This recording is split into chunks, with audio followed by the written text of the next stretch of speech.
सैलाब के अजाब ने मुल्क को जकड़ रखा है। इस कौम ने क्या कुछ नहीं देख लिया। कितने अरमानों को पानी ने नहीं निगला, कितनी खुशियां मौत के घाट नहीं उतरी।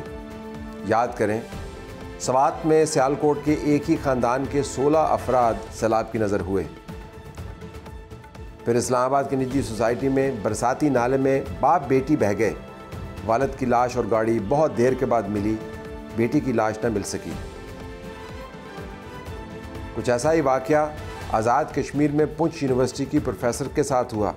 वो भी सैलाबी पानी में बह गई। बुनेर शादी घर टूट गया, क्लाउड बर्स्ट ने 24 अमवात ले ली। सवाबी में एक ही घर में 13 अमवात हुई। आपको याद होगा कि बाबूसर टाप पर सैलाब में डॉक्टर मिशाल फातिमा बेटे समेत बह गई। गिलगित बल्तिस्तान में सैलाब में एंकर शौहर और 3 बच्चों समेत बह गई। लोग सवाल पूछते हैं, पाकिस्तान पानी के बीच में क्यों फंसा हुआ है? बारिशें क्यों ख़त्म होने का नाम नहीं ले रही? दरिया क्यों उबल रहे हैं? क्यों नाले फट रहे हैं? क्यों बंद टूट रहे हैं? याद रखें, अभी तक हमारे मुल्क में जो सैलाब आए हैं, मौजूदा सैलाब उनमें सबसे ज़्यादा ख़तरनाक है। आपको सोचना होगा कि कब से ये सिलसिला जारी है। अभी तक की सूरत हाल कुछ यूँ है। रिलीफ कमिश्नर पंजाब के मुताबिक 3200 से ज़ायद देहात मुतासर हो चुके हैं। तकरीबन 30 लाख के करीब लोग मुतासर हैं। 50 से ज़्यादा अमवात हो चुकी हैं। तकरीबन 10 लाख लोगों को महफूज मुकामात पर मुंतकिल किया गया है। अगर आप मौजूदा सूरत हाल की बात करें तो सैलाब जनूबी पंजाब में दाखिल हो गया है। मुल्तान में दरिया चनाब का बड़ा आबी रेला हैड मोहम्मद वाला से गुजर रहा है। रेस्क्यू टीमों की जानिब से मुतासरा बस्तियों से लोगों को महफूज मुकामात पर मुंतकिल किया जा रहा है। पानी ज़्यादा होने की सूरत में बंद पर शगाफ डाला जाएगा, मज़ीद तबाही होगी। सिंध से अगले 48 से 72 घंटे में 13 लाख क्यूसिक का रेला गुजरने का इम्कान है। ऊपर से भारत की आबी जारहियत जारी है। भारतीय हाई कमीशन ने खानापूरी करते हुए सफारती चैनल से पाकिस्तान को आगाह तो कर दिया है, लेकिन मसला अब शुरू हुआ है। वजारत आबी वसाइल ने मुतल्लिका अदारों को हंगामी अलर्ट जारी कर दिया है।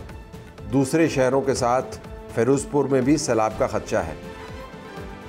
मुकम्मल कौमी तस्वीर बनाने के लिए आपको 26 जून से लेकर 2 सितंबर तक के हालात का जायज़ा लेना होगा। अभी तक हलाक होने वालों की तादाद 874 है। पंजाब में 216, खैबर पख्तूनख्वा में तकरीबन 500, सिंध में 58, बलोचिस्तान में 26, गिलगित बल्तिस्तान में 41, आज़ाद कश्मीर में 37 और इस्लामाबाद में 8। 10,000 के करीब घर तबाह हैं। 6,000 से ज़्यादा मवेशियों का नुकसान हो चुका है। हज़ारों एकड़ ज़मीन तबाहाल है। खड़ी फसलें और मुकामी मईशत गैर मामूली और बेमिसाल बर्बादी का सामना कर रही है। पाकिस्तान के अंदर सैलाब का अजाब कब ख़त्म होगा? समुंदर उबलना कब बंद होंगे? नाले नदी कब जिंदगियां निगलना ख़त्म करेंगे? इन सवालों का जवाब तलाश करने के लिए आपको ये याद रखना होगा कि पाकिस्तान की तारीख में आने वाले तमाम सैलाबों से ज़्यादा ख़तरनाक ये सैलाब है। इसकी वजह वो गैर मामूली मौसम है जिसने पाकिस्तान को अपनी गिरफ्त में लिया हुआ है। आपको याद रखना चाहिए कि अभी तक हम 8 मौसम के स्पेल गुजार चुके हैं और 9वें स्पेल के दरमियान में मौजूद हैं।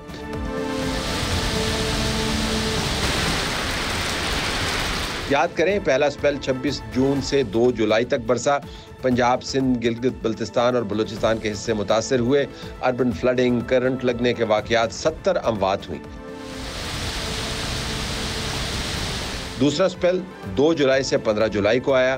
पंजाब, केपी, आज़ाद कश्मीर के इलाके मुतासर हुए। बरसाती नालों में तुग़यानी, निशेबी इलाके डूबे हुए। 55 अमवात हुई। तीसरी किस्त 15 जुलाई से 20 जुलाई को थी, जिसमें पंजाब सबसे ज़्यादा मुतासर हुआ। केपी, सिंध और इस्लामाबाद में बारिश से अमवात हुई। लैंडस्लाइडिंग, आंधियाँ, बारिशें, अमवात, पुल, सड़कें तबाह।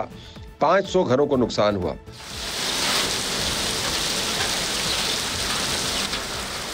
चौथी तबाही की किस्त 23 जुलाई से शुरू हुई और 27 जुलाई तक जारी रही।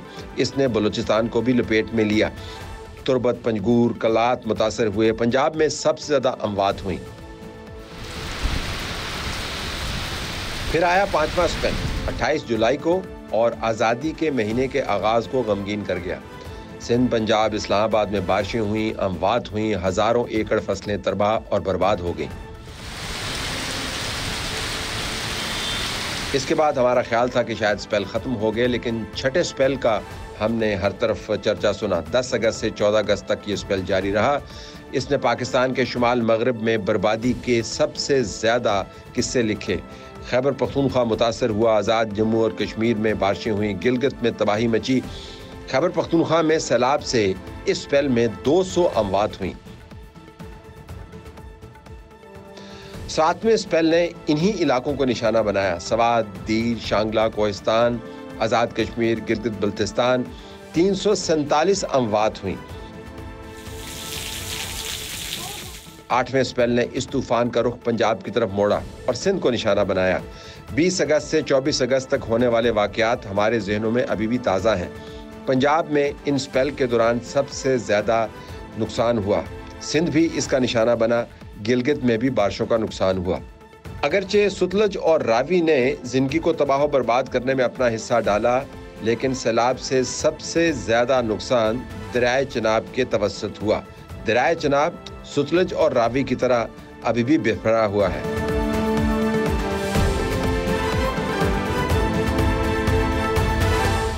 आप देख रहे हैं रेड लाइन स्पेशल। सैलाब की कवरेज जारी है। मैं इस वक्त खड़ा हूँ दरियाए चनाब के किनारे। दरियाए चनाब जो बिखरा हुआ है, अगर आप दरियाए रावी, दरियाए सतलज और बाकी तमाम नालों को मिलाकर दरियाओं का पानी इकट्ठा करें तो दरियाए चनाब में इस वक्त उन तमाम दरियाओं से ज़्यादा पानी आपको नज़र आता है। दरियाए चनाब के अंदर पानी कहाँ से आया? दरियाए चनाब चूँकि ट्रांस बाउंड्री रिवर है, जिससे मुराद ये है कि ये बॉर्डर के उस पार से आता है, तो ऊपर के इलाकों में जब बहुत ज़्यादा बारिशें हुई तो दरियाए चनाब के अंदर पानी के रेले आए। पाकिस्तान के अंदर बारिशों ने रिकॉर्ड तोड़े हैं। 8वां सीज़न चल रहा है इस वक्त बारिशों का। ज़मीन ऑलरेडी पानी हुई है, इसके अंदर मज़ीद पानी को एब्जॉर्ब करने की कैपेसिटी मौजूद नहीं है। और फिर इर्द गिर्द के पानी के नालों ने जब ख़ुद को बिफराया और हालात ख़राब किए तो पानी ड्रेन हुआ बहुत सारा चनाब के अंदर। अब ये चनाब के अंदर जो पानी चल रहा है, इसने पंजनद पर आकर तमाम दरियाओं के पानी के साथ इकट्ठा होना है और उसके बाद सिंध में दाखिल होना है। तो अगर आप इस चार्ट को देखें तो मरला, खानकी, कादराबाद, त्रीमू और फिर पंजनद, और उसके साथ आगे जब बाकी जेलम रिवर पास होता हुआ आएगा, रावी रिवर पास होता हुआ आएगा, सतलज रिवर पास होता हुआ आएगा, तो फिर इंडस के ज़रिए होता हुआ ये पानी सिंध में दाखिल होगा। ये जानना बड़ा ज़रूरी है कि पानी का वॉल्यूम जब सिंध के अंदर जाएगा तो इंडस रिवर के पास बहुत फराख दिल है, उसके पास पानी को एब्जॉर्ब करने की कैपेसिटी ज़्यादा है। कोई 2 लाख 2.5 लाख क्यूसेक फीट पानी जो है वो जब सिंध की तरफ जाएगा तो वो दरमियान में या ज़ाया हो जाता है या डाइवर्ट हो जाता है। लेकिन फिर भी जनाब जिस कैफियत में इस वक्त मौजूद है उससे आपको पता चलेगा कि पानी का बहुत बड़ा रेला तुंदी और तेज़ी के साथ सिंध की तरफ जा रहा है। लेकिन हम जिन इलाकों में भी गए जहाँ से ये पानी गुज़र गया, उन इलाकों की तबाही की दास्तानें अगर आप अगले 6 महीने भी तमाम टीवी चैनल्स कवर करते रहें तो पूरी नहीं होंगी। बताना मकसूद ये है कि पानी निकलने के बाद सैलाब के आगे जाने से उन लोगों की मुसीबत और विपदा ख़त्म नहीं हुई। अब 2 जगह पर हमें कवरेज मरकूज़ करनी है। एक तरफ वो जहाँ पर से पानी गुज़र गया है, जो हमने कल के प्रोग्राम में आपको कुछ उसके हिस्से दिखाए। एक जगह वो जहाँ से पानी गुज़र रहा है उसकी तरफ भी हम आपको लेके चलते हैं, और एक जगह वो जहाँ पर पानी ने जाना है। तो 3 तरह की एक कौमी मुसीबत है, एक चैलेंज है। हम आपको इस वक्त साउथ पंजाब के अंदर लिए चलते हैं जहाँ से हमारे रिपोर्टर हमें बता रहे हैं कि पानी के ये रेले जिनके सामने हम खड़े हुए हैं, ये सैलाबी रेले दरियाओं के ज़रिए चलते हुए जब उनके इलाकों में जा रहे हैं तो वहाँ पर क्या तबाहकारियाँ हो रही हैं। साउथ पंजाब अब अगला पोस्ट है जहाँ पर सैलाब ने अपनी तबाहकारियाँ फैलानी हैं, लोगों को एवैक्यूएट किया जा रहा है। जो सेंटर है साउथ पंजाब का, मुल्तान, वहाँ के हालात आपके सामने हैं। बड़े पैमाने पर लोगों को वहाँ से निकाला गया है। गिरदोनवा के जो इलाके हैं उन इलाकों से भी इवैक्यूएशंस जारी हैं। अगर पानी का रेला बहुत तेज़ आया तो वहाँ पर आपको मज़ीद ब्रीचेस भी करनी पड़ेंगी। जंग के हालात आपने देखे, इस किस्म के हालात आगे भी बन सकते हैं। तो हमें साउथ पंजाब के हालात से आगाह करने के लिए हमारे रिपोर्टर मौजूद हैं। वो हमें बता रहे हैं कि इस वक्त सैलाबी रेला जहाँ से गुज़र रहा है वहाँ पर कैफियत क्या है। जी जी तलत साहब, मैं इस वक्त अहमदपुर शर्के में मौजूद हूँ। अहमदपुर शर्के के काफ़ी इलाके जो हैं वो दरियाई सतलुज की ये जो है वो जद में आए हैं। इन इलाकों की मैं अगर बात करूँ तो इन इलाकों में जो है पिपली राजन है, बदनूर है, वजीराबाद है, शमशाबाद है, जांगड़ा है, बहालपुर गलवा, इस्माइलपुर, हसाम, बेड़लंगा, भींडा वैंस, तरण बिशारत, सरवराबाद और रतन नहरा वाली और जनाब रसूलपुर के जो इलाके हैं वो सतलुज की जद में आए हैं। मैं आपको एक और बात बताता चलूँ कि इसमें जो अहले इलाके हैं वो काफ़ी जो है वो अपने घरों में यहाँ पर मशहूर है और यहाँ पर अपने घरों में रह रहे हैं। हमारी जब उनसे बात हुई है और इंतजामिया ने उनको बार बार यहाँ से इंखला की हिदायत की है, लेकिन उनके बावजूद भी उनका कहना है कि हमारा जो पीछे सामान है वो चोरी हो जाता है, जिसकी वजह से हम ये इलाके नहीं छोड़े। इसके अलावा मैं अगर बात करूँ तो हेड पन से जो है 3 से 4 सितंबर की शब जो है एक बड़ा सैलाबी रोला जो है वहाँ से गुजरेगा। हेड पनर की कैपेसिटी जो है वह 8,65,000 क्यूसेक है और फिलहाल जो है उसमें 1,67,508 क्यूसेक जो है यहाँ से पानी जो है वो क्रॉस हो रहा है। इसके बाद ये रेला जो है सरकी के मकाम पर जाकर दरिया सिंध में जो है वो शामिल होगा। इसमें जो डाउन स्ट्रीम में जो इलाके इसमें मुतासर होंगे उनमें आपको मैं बताऊं कि उनमें मक्खन बेला है, रसूलपुर है, बेट बख्तियारी है, कच्ची शिकरानी, कच्ची लाल, बेट अहमद, बेट गमानी, सादकाबाद, चक्यल, बल्ला जुलन और मड मस्तोई को जो इलाके हैं वो इससे शदीद जो है मुतासर होंगे। जी आपका बहुत शुक्रिया। ये तो ऑन गोइंग स्टोरी है और जो आपने तफसीलात बताई उनसे ज़्यादा तफसीलात आपके पास आने वाले दिनों में होंगी, क्योंकि जहाँ जहाँ से हमने पंजाब में देखा पानी निकला वहाँ के हालात बहुत ख़राब हैं। खैबर पख्तूनख्वा से हम इस सैलाब को फोकस कर रहे हैं इसके ऊपर। वहाँ से भी जब पानी निकला तो पानी निकलने के बाद के हालात वहाँ पर ठीक नहीं थे। मज़ीद जब बारिशें हुई, जो हालिया बारिशों का सिलसिला है, तो उस तबाही के अंदर इजाफा हुआ। तो आने वाले दिनों में आपका काम बढ़ता जाएगा। अब नाज़रीन हम आपको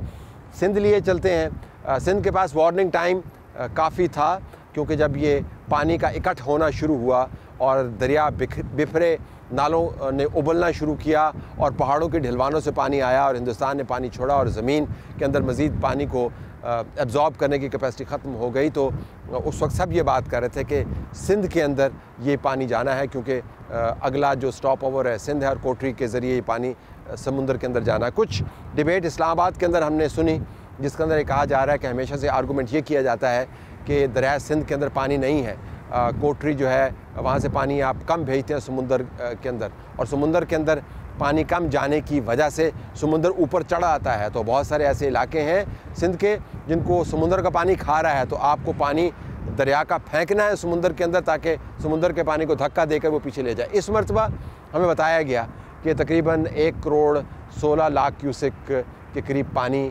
दरिया के अंदर गया है। और इस्लामाबाद के अंदर, लाहौर के अंदर अभी आर्गूमेंट चल रहा है कि अगर इसमें से कुछ पानी का हिस्सा हम स्टोर कर लेते, डैम्स बनाते, तो शायद नीचे भी तबाही कम होती और हमारा अगले सालों में काम भी चल जाता। लेकिन ये एक अलहदा बहस है। बुनियादी तौर पर तो इस वक्त सिंध को अपनी तैयारियों के हवाले से बताना है। तो हमने जब सिंध के सियासी नुमाइंदगान से बात की, उनसे हमने पूछा कि उनके ख्याल के मुताबिक इतने वार्निंग टाइम के साथ उनकी तैयारी क्या है, तो उन्होंने हमें ये बताया। इस वक्त हमें एनडीएमए की तरफ से कहा गया है कि 8 से 11 लाख क्यूसेक, अगेन एनडीएमए की जो हैंडआउट्स आए उसकी मैं बात कर रहा हूँ, 8 से 11 लाख क्यूसेक पानी 5 सितंबर या 6 सितंबर के करीब, पहले 4 था फिर 5 हो गया, गुड्डू बराज पे आएगा। 8 से 11 का मतलब है सुपर फ्लड। 9 लाख से ऊपर जब फ्लड आ जाता है तो हम उसको सुपर फ्लड कैटेगराइज कर देते हैं और उसके हिसाब से तैयारी करते हैं। हमारी तैयारी सुपर फ्लड की हमें करनी है।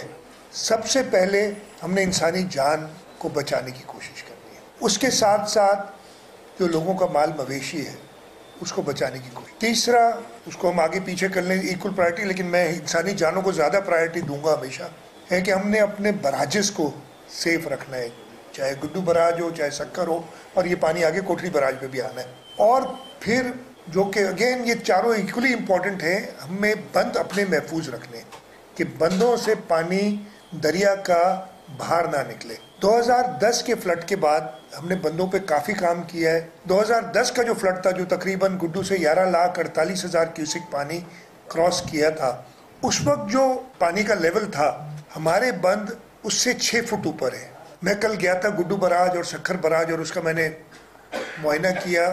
राइट बैंक पे जो गुड्डू बराज रीजन कहलाता है, तकरीबन 214 या 15 मील, मुझे एग्जैक्टली याद नहीं, बंदों की टोटल लेंथ है, उस पे 6 वल्नरेबल पॉइंट्स उन्होंने किए हैं कि जी यहाँ पे ख़तरा है। वो वल्नरेबल पॉइंट्स होते हैं, पहले कहीं वहाँ डैमेज हुआ है, या इस वक्त वेव एक्शन या पानी का जो एक्शन है उससे इरिगेशन डिपार्टमेंट वाले जो समझते हैं, उन वल्नरेबल पॉइंट्स पे हमने मटेरियल, स्टोन्स होते हैं, बैग्स होती हैं मट्टी जिसमें भर के डाली जाती हैं, आपका मशीनरी होती है, डोजर्स, एस्केवेटर्स, वो पहुँचाए हुए हैं। हर लेवल की 5 से 7 लाख क्यूसेक, 7 से 9 लाख क्यूसेक और 9 लाख से ऊपर क्यूसेक पे हमने हर गांव को आइडेंटिफाई किया हुआ है कि जी 5 से 7 लाख क्यूसेक में कितने गांव अफेक्ट होंगे, 7 से 9 लाख में कितने अफेक्ट होंगे और 9 से ऊपर कितने होंगे। हमने तैयारी 9 से ऊपर की हुई है। कमिश्नर्स को, डिप्टी कमिश्नर्स को, पीडीएमए को ये हिदायत है कि आपने तैयारी वो रखनी है कि आप इवैक्यूएट कर सके सबको, और इवैक्यूएशन इस वक्त भी जारी है। पंजरत पे जब पानी आज से इस वक्त से तकरीबन 3 दिन बाद आ जाएगा, 4 तारीख की सुबह फजर के वक्त अंदाज़ा मेरा हमें पता चलेगा कि पंजरत पे कितना पानी है। फिर हम एक बेटर एस्टिमेट लगा सकेंगे कि गुड्डू पे पानी हमारे पास कितना आएगा। 2 दिन उसके बाद भी लगेंगे, तो हमारे पास वो आखिरी 2 दिन हैं जो सबसे ज़्यादा क्रिटिकल होंगे, यानी 4 तारीख सुबह से 6 तारीख सुबह तक। जो भी ह्यूमनली पॉसिबल है हम करेंगे अपने सूबे के लोगों के लिए, उनकी जान, उनकी माल बचाने के लिए। हुकूमतें हमेशा हमें ये बताती हैं कि वो तैयार हैं। खैबर पख्तूनख्वा की हुकूमत से पूछे तो वो कहते हैं कि हमारे ऊपर उफ्ताद आई, लेकिन हमने बड़ी जवामर्दी से इसका मुकाबला किया। हमने पंजाब की हुकूमत के नुमाइंदगान से बात की तो वो भी कहते हैं कि हमने बेहतरीन काम किया। हुकूमतें हमेशा से तैयार होती हैं, लेकिन लोगों से जाकर बात करें या नुमाइंदगान से जाके आप बात करें जो ग्रास रूट के ऊपर मौजूद होते हैं, तो वो आपको तस्वीर के दूसरे रुख भी दिखाते हैं। तो जब हमने सिंध के मामलात को जानने के लिए अपने नुमाइंदगान से पूछा कि सिंध के अंदर इस वक्त उनकी नज़र में मुख्तलिफ़ इलाकों में तैयारियाँ कैसी हैं, जानते हुए कि पिछले सैलाबों में सिंध का कितना नुकसान हुआ है और कितने वसी पैमाने पर तबाही हुई है, लोगों की बिपता क्या है, बीमारियाँ किस किस्म की हैं, तो उनकी बातचीत से कुछ हमने नतीजे निकाले हैं। लेकिन पहले सुनते हैं कि वो क्या बात कर रहे हैं ताकि हम आपके सामने सिंध की एक तस्वीर बनाएँ। जी तलत हुसैन, पंजाब से आने वाले सैलाबी रेले 5 से 7 सितंबर तक जो है सिंध में दाखिल होंगे और गुड्डू बैराज पर बताया जा रहा है कि इंतहाई ऊंचे दर्जे का सैलाब होगा, जहां 9 से 11 लाख जो है क्यूसिक जो रेले हैं वहां से गुजरेंगे। सिंध हुकूमत की जानिब से कहा गया है कि 7 से 8 लाख के रेले जो हैं वहां से गुजरेंगे, जबकि पंजाब हुकूमत की जानिब से ये कहा गया है कि ये रेले जो हैं तकरीबन 11 लाख क्यूसिक के जो है गुड्डू बैराज पर पहुँचेंगे। जबकि NDMA ने 2 रोज़ कबल जो है उन्होंने कहा है कि सिंध में जो रेले हैं वो 13 लाख तक जो है क्यूसिक तक यहाँ पहुँचेंगे। अगर 13 लाख यहाँ पानी आता है तो पोजीशन जो है इंतहाई ख़राब होती है। ताहम सिंध हुकूमत की जानिब से कहा गया है कि हमने जो है इंतहाई ऊंचे दर्जे के सैलाब का जो है इंतजाम किए गए हैं, इंतजाम मुकम्मल कर लिए गए हैं। अगर हेड पंजनत पर जब पानी पहुंचेगा उसके बाद हमें पता चलेगा कि कितनी मिकदार में जो है कितने क्यूसिक का रेला जो है वो गुड्डू बैराज पर पहुंचेगा। जब पंजनत से क्रॉस होगा तो 2 रोज़ में जो है वो गुड्डू बैराज पर पानी पहुंचेगा और गुड्डू बैराज पर जब पानी पहुंचेगा तभी सिंध हुकूमत जो है वो बता सकेगी कि कितने क्यूसिक के रेले जो है यहाँ जो है गुड्डू बैराज पर पहुंचेंगे। उसके बाद जो है अगर ये 9 लाख का रेला होता है या 9 से ज़्यादा रेला होता है तो सबसे ज़्यादा जो है कच्चे का इलाका मुतासिर होगा, जहाँ पे 3 से 4 लाख की आबादी है, हज़ारों की तादाद में जो वहाँ गाँव हैं। गाँव वाले जो हैं वो निकलने के लिए तैयार नहीं है, जबकि वज़ीर आला की जानिब से कहा गया था हमने कच्चे के इलाके से हम 2 रोज़ में इन इलाका मकीनों को शिफ्ट कर देंगे, जो बिल्कुल कभी किसी सूरत में जो है 2 रोज़ में शिफ्ट नहीं हो सकते। अगर उन्हें शिफ्ट किया जाए तो कम से कम 10 रोज़ लगेंगे, क्योंकि कच्चे के इलाके में गाय भी हैं, उनका अजनास भी है, सामान भी है, तो वो इलाका जो है बहुत मुश्किल से जो खाली होगा।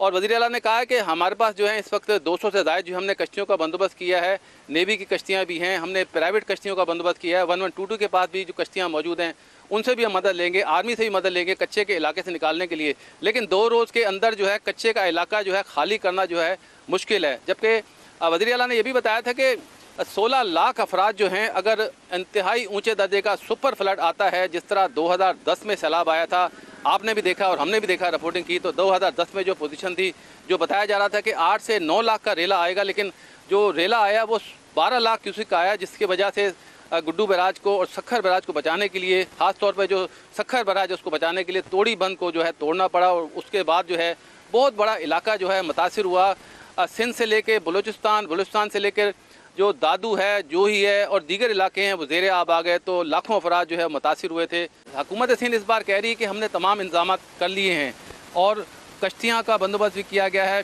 तकरीबन 945 जो हैं वो जो सैलाब मुतासिर कैंप हैं वो कायम किए जाएंगे। सखर में जो है 155 जो है कैंप कायम किए जा रहे हैं। कुछ कैंप कायम भी कर दिए गए हैं, ताहम कुछ स्कूल हैं जो दरिया के करीब हैं, बिल्कुल वहाँ जो है उनका बंदोबस्त किया गया है गवर्नमेंट के स्कूल। ताहम अब तक जो है उन स्कूलों को बंद नहीं किया गया, अब तक खुला जो अपना स्कूल चल रहे हैं। अब कब ये करेंगे, क्या होगा, ताहम ये 5 से 7 तारीख तक जो है ये रेलें जो हैं वहाँ पर गुड्डू बैराज पर पहुँचेगी और गुड्डू बैराज से 2 रोज़ का रास्ता है सखर बैराज तक का। तो सखर बैराज पर अगर पानी 12 लाख आता है तो फिर कोई ना कोई बंद ज़रूर तोड़ना पड़ेगा, क्योंकि सखर बैराज की कैपेसिटी जो है 9,60,000 क्यूसिक है, जबकि 2010 में जो है 12 लाख क्यूसिक के रेले जो है यहाँ से गुजरे हैं। इस ऐसे ही अगर हम गुड्डू बैराज की बात करें तो गुड्डू बैराज की भी कैपेसिटी जो है वो 12 लाख क्यूसिक है। तो ये सूरत हाल उस वक्त पता चलेगी, क्योंकि मुतनाज़ा जो बयान है, सिंध हुकूमत कुछ कह रही है, जो पीडीएम में पंजाब कुछ कह रही है कि पंजाब से पानी जो आएगा वो 11 लाख होगा, जबकि एनडीए में कह रही है कि ये पानी जो है कम से कम 13 लाख क्यूसेक भी हो सकता है। तो सूरत हाल इंतहाई गंभीर हो सकती है। अब सिंध हुकूमत जो है उन्होंने कहा है कि बंद जितने भी हैं वो बिल्कुल मजबूत है। हालांकि जो गुड्डू से लेकर सखर तक जो 6 इंतहाई हसास बंद हैं उन पर पानी का कटाव अब भी जारी है। हालांकि अब इस वक्त जो है पानी की सूरत हाल 3 लाख क्यूसिक तकरीबन गुड्डू बैराज पर है और 2 लाख कुछ क्यूसिक जो है सखर बैराज पर है। बिल्कुल नॉर्मल पोजीशन चल रही है, नॉर्मल चल रहे हैं। जब पानी ज़्यादा आएगा तो उस वक्त जो है पानी की जो सूरत हाल है वो इंतहाई ख़राब हो सकती है। ताम जो दावे किए जा रहे हैं वो यही किए जा रहे हैं कि हम ऊँचे दर्जे के सैलाब को भी हम जो है उसमें भी तमाम तैयारियां कर लेंगे और इस तरह हम सिंध को कोशिश करेंगे हम ज़्यादा से ज़्यादा जानों को जो है वो बचाया जाए, जानवरों को बचाया जाए। इंसानी जानें जो है वो अवलियत है और जानो माल की अवलियत हमारी जो है सिंध हुकूमत की तरजीह होगी। अब चूँकि सैलाब ने सिंध का रुख कर लिया है तो जानना ज़रूरी है कि वहाँ पर तैयारियाँ क्या हैं। सैयद सलमान शाह जो सूबाई डिज़ास्टर मैनेजमेंट अथॉरिटी के हेड हैं, उनसे हमने पूछा कि सैलाबी रेले के पेश नज़र वो कितने तैयार हैं, तो उन्होंने हमें ये बताया। देखिए जी, खतरात जो है ना, थोड़ा सा खतरात को समझने की जरूरत है कि हम खतरा किस चीज को जो है ना, सिंध के पूरे रिवर सिस्टम को, इंडस के रिवर सिस्टम को समझने की जरूरत है। सिंध में जो है वो ये जो पानी आ रहा है वो आ रहा है दरियाए सिंध में, और दरियाए सिंध में जो पानी है उसको सिंध की कैपेसिटी है कि उसको कंटेन कर सके विद इन जो दरिया के 2 पुश्ते होते हैं उनके दरमियान। इसके अलावा जो है, जो खतरात हम दूसरा जो कैटेगरी खतरात की कह सकते हैं वो होती है जो हमारे जो जो तराजिज हैं वो महफूज रहें, हमारे पुश्ते महफूज रहें। अगर उनमें कोई नुकसान होता है तो वो खतरात होते हैं। और तीसरा खतरा जो हो सकता है, ये तो 2 हो गए जो हमारे इंफ्रास्ट्रक्चर रिलेटेड है, और जो तीसरा खतरा हो सकता है वो किसी ह्यूमन लॉस का या किसी एनिमल लोगों के लाइफ स्टॉक के लॉस का हो सकता है। ये 3 खतरात हैं। अब खतरात जो हैं उसके बारे में मैं मजीद एक्सप्लेन करूं तो इन खतरात का लेवल बहुत कम है। उसके 2-3 वजूहात हैं। एक तो जो गवर्नमेंट ऑफ सिंध है, क्योंकि पास में बहुत ज्यादा हम लोग ये चीज एक्सपीरियंस करते रहे हैं, आपको पता है बहुत फ्रीक्वेंटली सिंध जो है वो फ्लडिंग हर तीसरे चौथे साल फेस करता है, तो उसके लिए पूरी एक्सरसाइज की है। 2010 का जो सुपर फ्लड आया था तो उस वक्त अल्हम्दुलिल्लाह सिंध ने 11 लाख क्यूसिक पानी जो है वो उर्दू से गुजारा था सेफली। 11 लाख से ऊपर का पानी। कुछ ब्रीचेस हुए थे सिंध में 3 मुकामात पे, लेकिन उससे हमने सबक सीखते हुए उन जो हमारे वीक पॉइंट्स थे उनको न सिर्फ प्लग इन किया था बल्कि पूरे सिंध के फिर उसके बाद हमने बंदों को रेज कर दिया था। तो खतरे का लेवल इस वक्त कोई नहीं है, क्योंकि हमारी तैयारी इसी चीज की है कि इन चीजों को कोई नुकसान ना पहुंचे। अब आ जाते हैं हम जो आबादी रहती है इन इलाकों में उसके बारे में। तो तकरीबन हमारी 16.25 लाख के करीब आबादी जो है वो कच्चे के एरिया में रहती है, और उसका एक एक गांव, उसका एक एक घर, उसके उस गांव में कितने लोग हैं, वो किस यूनियन काउंसिल में लाया करता है और किस पानी के लेवल पे उसको खाली करना पड़ता है, उसकी एक्सरसाइज पीडीएम सिंध ने 2-3 सालों में पिछले में की है। जो इस वक्त जो सिराब की सूरत हाल है वो ये है कि पानी जो पंजाब में जो बारिशें हुई थी या इंडिया से जो पानी आया, वो कम्युलेटिव पानी जो है वो सिंध में तकरीबन जो अब की लेटेस्ट अपडेटेड रिपोर्ट है वो 7 लाख करीब के करीब पहुंचेगा। इस पे एक फैक्टर, ये असेसमेंट है एनडीए में और फेडरल इदारों की, इसमें एक फैक्टर अभी भी एड ऑन कर सकता है इसमें, वो है जो पानीनत के और गुड्डू बैराज के बीच वाला इलाका है, उसमें अगर खुदा न खास्ता कोई मौसम की तब्दीली की वजह से जो क्लाउड बर्स्ट टाइप फिनोमेना या कोई ऐसी एक्टिविटी हो जाती है कि कोई सुलेमान का पानी ऐड ना हो, तो फिर ये जो है वो असेसमेंट यही रहेगी, जो कि अभी मैंने आपको बताया, ये तकरीबन 7 लाख के करीब। ये फिगर जो थे ये आज अपडेट हुए हैं, अभी लेटेस्ट ये अपडेट है। इससे पहले जो हम असेसमेंट जो हमें फेडरल गवर्नमेंट की तरफ से मिल रही थी और हमारे इदारे भी कर रहे थे, वो तकरीबन 9 लाख क्यूसेक के करीब था। लेकिन क्योंकि इसको कंट्रोल वे में ऊपर कंट्रोल किया गया है, तो इसका क्वांटम जो है पानी का कम हो गया है। बहरकैफ ये कि पानी जितना भी आए, 7 लाख आए या 9 लाख आए, जो हमारी तैयारियों का म्यार है वो हमने उसको सुपर फ्लड लेवल पे रखा है। ये जो इस वक्त सिंध की तस्वीर आपको बनती हुई नज़र आ रही है, इसमें ज़ाहिर है लोगों को कच्चे के इलाकों से निकालना बहुत मुश्किल काम है। हमने माजी में देखा कि जब तक लोगों के सर पर आकर सैलाब नहीं टिक जाता तब तक लोग अपने इलाकों से नहीं निकलते।